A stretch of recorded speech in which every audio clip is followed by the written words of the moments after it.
Hi, this is John from Apollo Sprayers. Today we're going to install the 1-quart bottom cup assembly on the 7500 atomizer spray gun. Let's get started.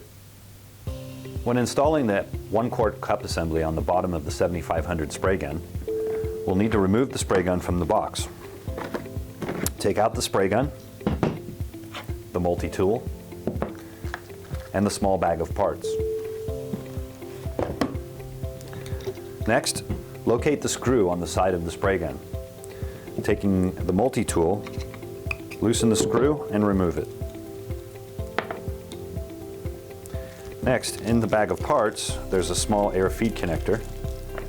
Remove that and install it into the same hole that you removed the screw from. Take a 1/4 inch wrench and snug it up. Do not over tighten. Next, grab your cup assembly.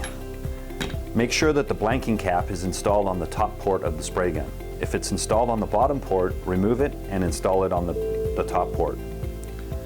Once that's done, you can then screw the cup assembly right onto the bottom connector.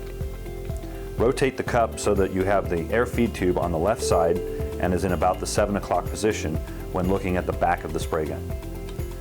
Next, take the wrench and tighten the nut.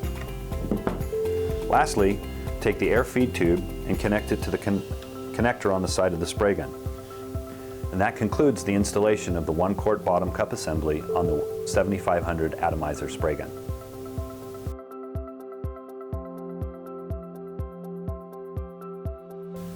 Apollo makes 3 choices for a bottom cup that can be used with the 7500 series spray gun. The first is a 1-quart, 1-liter cup. Second is a 250 cc or 8-ounce cup. And the third is a 3-ounce or 90 cc cup.